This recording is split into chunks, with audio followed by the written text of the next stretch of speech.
5.1% for the minimum wage is a crazy pay rise that you think is a terrible idea, given that the government has said that obviously it wants to see people earn more. What would be a more sensible minimum pay rise? And please don't say, you know, the Fair Work Commission decides this or businesses determine wages. We've heard that from you before.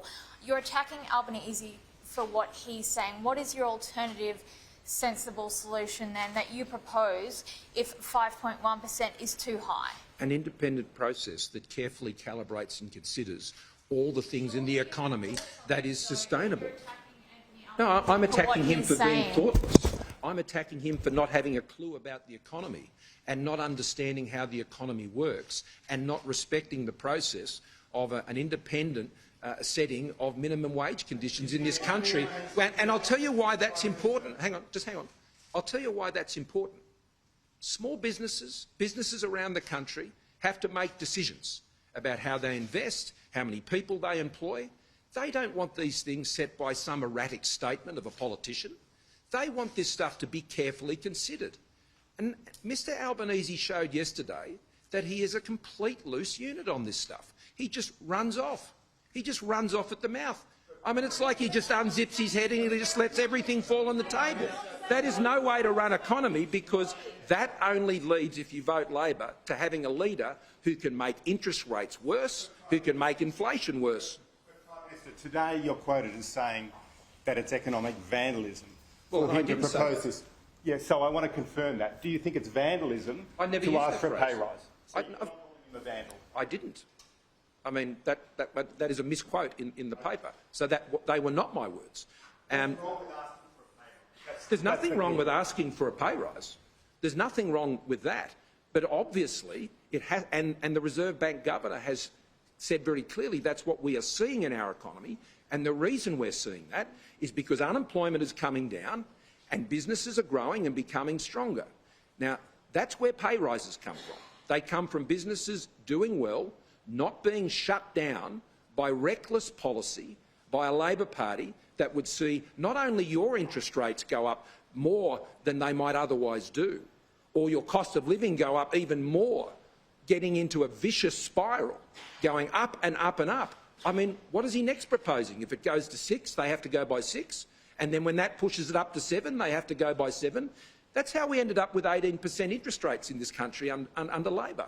That's what causes the worst of all outcomes, which is a crash in the economy. That is not responsible.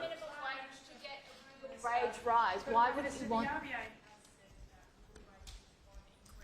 the end of 2023, with unemployment reaching almost full employment in that time, and as you say, businesses only just starting to offer wage rises.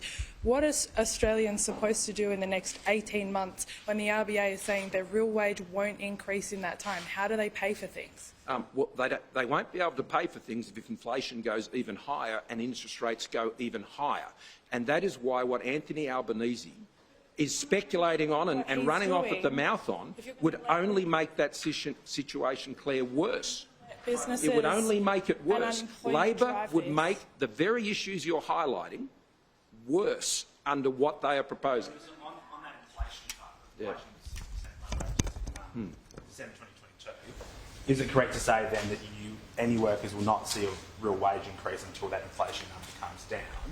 And would your government do anything to try and look at trying to ease those global factors that you keep saying are causing Australia's kind of higher inflation level, particularly around supply chains? Yeah, well, look, yes is the short answer when it comes to supply chains, and are. But there are two things driving those inflation numbers at the moment. One is, of course, what's happening with there's a range of immediate factors, let's call them that. There is the war in the Ukraine. There is the shutdown in China because of COVID. And also we will continue to see, particularly this quarter and perhaps the next quarter, the impact of the floods in Australia and what that means for fruit and vegetable prices. And we've seen that when there's been cyclones and various other disasters in parts of the country in the past. That will put pressure on prices.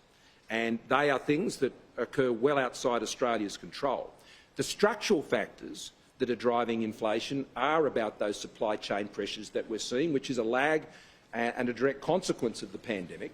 And that's why what we're talking about here, advanced manufacturing, linking up supply chains in Australia, critical supply chain work, whether it be in the critical minerals and rare earth sector or other sectors and defence industry and so on.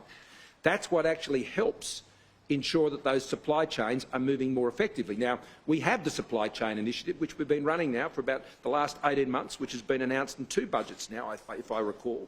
And on top of that, it's ensuring that we keep getting people into jobs, keep that pressure in the system, which leads to sustainable wage rises, supported by businesses that stay in business. I mean, this is one of the most difficult times with the pressures that are on the global economy and hence the Australian economy that we have seen in a very long time.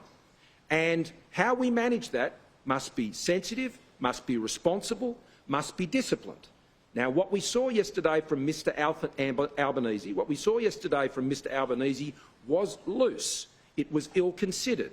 It showed a lack of understanding of the relationship between wages and inflation and interest rates. If you want your interest rates to be skyrocketing as a result of what Anthony Albanese is suggesting, well, he's your guy.